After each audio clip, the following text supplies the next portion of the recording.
Hi ಎಲ್ಲರಿಗೂ ನಮಸ್ಕಾರ. ಬಾಂಧವ್ಯ ಕನ್ನಡ ವ್ಲಾಗ್ಸ್‌ಗೆ ಸ್ವಾಗತ. ಇದೇ ಫಸ್ಟ್ ಟೈಮ್ ನನ್ನ ವಿಡಿಯೋ ನೋಡ್ತಾ ಇದ್ರೆ ಪ್ಲೀಸ್ ಸಬ್ಸ್ಕ್ರೈಬ್ ಮಾಡ್ಕೊಳ್ಳಿ, ಲೈಕ್ ಮಾಡಿ, ಕಮೆಂಟ್ ಮಾಡಿ ಫ್ರೆಂಡ್ಸ್. ನಾನಿವತ್ತು ಬೆಳಗ್ಗೆ ತಿಂಡಿಗೆ ಪಾಲಕ್ ಸೊಪ್ಪನ್ನ ಬಳಸ್ಕೊಂಡು ಪೂರಿ ಮಾಡ್ಕೊಳ್ಳೋಣ ಅಂತೇಳಿ ರೆಡಿ ಮಾಡ್ಕೊಳ್ತಾ ಇದ್ದೀನಿ. ಪಾಲಕ್ ಸೊಪ್ಪನ್ನ ಹಾಕಿ ಪೂರಿ ಮಾಡೋದಕ್ಕೆ ನಾರ್ಮಲಾಗಿ ನಾವು ಪೂರಿ ಹೇಗೆ ಮಾಡ್ತೀವಲ್ವಾ ಸೇಮ್ ಅದೇ ಥರ.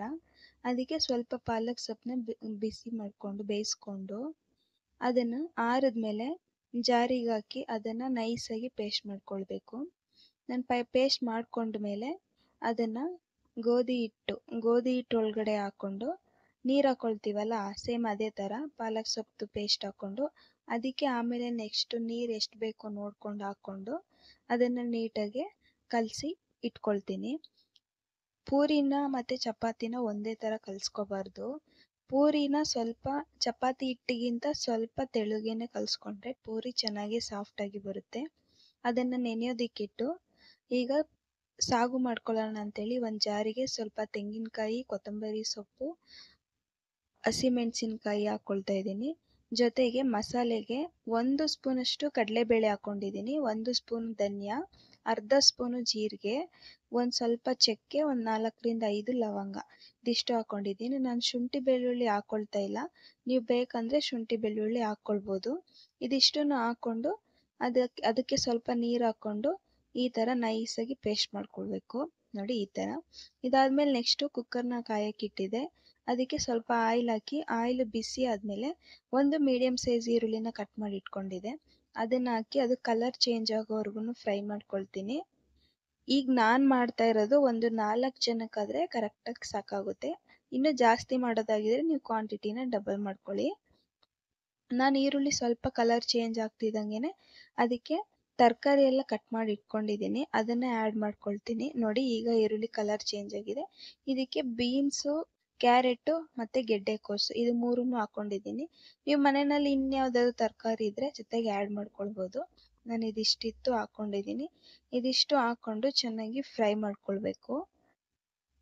ನೋಡಿ ಈಗ ಇದಕ್ಕೆ ಸ್ವಲ್ಪ ಕಸ್ತೂರಿ ಮೇಥಿನ ಹಾಕ್ಕೊಳ್ತಾ ಇದ್ದೀನಿ. ಕಸ್ತೂರಿ ಮೇಥಿ ಹಾಕ್ಕೊಂಡು ಅದಕ್ಕೆ ಒಂದು 2 ಟೊಮೊಟೊನ ಮೀಡಿಯಮಾಗಿ ಕಟ್ ಮಾಡಿ ಇಟ್ಕೊಂಡಿದ್ದೆ. ಈಗ ಆ ಟೊಮೊಟೊ ಹಾಕ್ಕೊಂಡು ಅದಕ್ಕೆ ಸ್ವಲ್ಪ ಅರಿಶಿನ ಪುಡಿ ಹಾಕ್ಕೊಂಡು, ಅರಿಶಿನ ಪುಡಿ ಹಾಕಿದ್ರೆ ಟೊಮೊಟೊ ಬೇಗ ಸಾಫ್ಟ್ ಆಗುತ್ತೆ. ಅದಕ್ಕೆ ಸ್ವಲ್ಪ ಅರಿಶಿನ ಹಾಕ್ಕೊಂಡು ಎಲ್ಲ ಚೆನ್ನಾಗಿ ಮಿಕ್ಸ್ ಮಾಡಿ ಒಂದು 3ರಿಂದ 4 ನಿಮಿಷ ಫ್ರೈ ಮಾಡ್ಕೊಳ್ತೀನಿ. ನೋಡಿ ಈಗ ಫ್ರೈ ಆಗಿದೆ. ಇದಕ್ಕೆ ಆಗಲೇ ಪೇಸ್ಟ್ ಮಾಡಿ ಇಟ್ಕೊಂಡಿದ್ನಲ್ಲ ಮಸಾಲೆ, ಅದನ್ನು ಸೇರಿಸ್ಕೊಳ್ತಾ ಇದ್ದೀನಿ. ಆ ಮಸಾಲೆ ಸೇರಿಸ್ಕೊಂಡು ನೀರು ತಿಕ್ನೆಸ್ ನೋಡ್ಕೊಂಡು ನೀರು ಹಾಕ್ಕೊಳ್ಳಿ. ನೀರು ಹಾಕ್ಕೊಂಡು ಅದನ್ನು ಚೆನ್ನಾಗಿ ಮಿಕ್ಸ್ ಮಾಡ್ಕೊಳ್ಳಿ. ನೋಡಿ ಇಷ್ಟಿದ್ರೆ ಸಾಕಾಗುತ್ತೆ, ಜಾಸ್ತಿ ತೆಳ್ಳಗಾಗ್ಬಿಟ್ರೆ ಚೆನ್ನಾಗಿರಲ್ಲ. ನೋಡಿ ಇಷ್ಟಿದ್ರೆ ಸಾಕಾಗುತ್ತೆ. ಈಗ ರುಚಿಗೆ ಎಷ್ಟು ಬೇಕೋ ಅಷ್ಟು ಉಪ್ಪು ಹಾಕ್ಕೊಳ್ತೀನಿ ನಾನು. ಇದಕ್ಕೆ ಬೇರೆ ಮಸಾಲೆ ಅವೇನು ಹಾಕೋ ಅವಶ್ಯಕತೆ ಇರಲ್ಲ, ಇದಿಷ್ಟು ಹಾಕಿದ್ರೆ ಸಾಕು. ಇದು ತುಂಬ ಸಿಂಪಲ್ಲಾಗಿ ತುಂಬ ಟೇಸ್ಟಾಗಿರುತ್ತೆ. ಹೋಟೆಲಲ್ಲೆಲ್ಲ ತಿಂತೀರಲ್ಲ ಸೇಮ್ ಅದೇ ಥರ ಟೇಸ್ಟ್ ಕೊಡುತ್ತೆ ಇದು.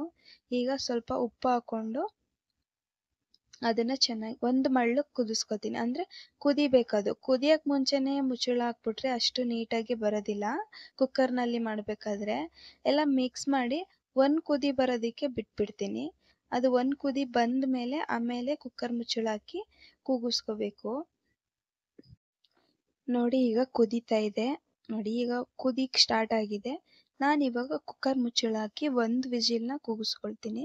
1 ಕೂಗಿಸ್ಕೊಂಡ್ರೆ ಸಾಕು, ಇಲ್ಲಾಂದರೆ ತರಕಾರಿ ಜಾಸ್ತಿ ಬೆಂದುಬಿಡುತ್ತೆ. 1 ಆದರೆ ಕರೆಕ್ಟಾಗಿ ಆಗುತ್ತೆ. ನೋಡಿ 1 ವಿಜಿಲ್ ಕೂಗ್ತು. ಈಗ ಇದನ್ನು ಆರಿದ್ಮೇಲೆ ಓಪನ್ ಮಾಡಿ ತೋರಿಸ್ತೀನಿ ನಿಮಗೆ ಯಾವ ಥರ ಬಂದಿದೆ ಅಂತೇಳಿ. ಇದು ತುಂಬ ಚೆನ್ನಾಗಿ ಬಂದಿತ್ತು. ನೋಡಿ ಈಗ ಕುಕ್ಕರು ಆರಿದೆ, ಓಪನ್ ಮಾಡ್ತಾ ಇದ್ದೀನಿ. ನೋಡಿ ಎಷ್ಟು ಚೆನ್ನಾಗಿ ಬಂದಿದೆ ಅಂತೇಳಿ. ನೋಡಿ ಇಷ್ಟಿದ್ರೆ ಸಾಕಾಗುತ್ತೆ. ಇದು ಸ್ವಲ್ಪ ತಣ್ಣಗಾದ್ಮೇಲೆ ಇನ್ನೂ ಸ್ವಲ್ಪ ಗಟ್ಟಿಯಾಗುತ್ತೆ.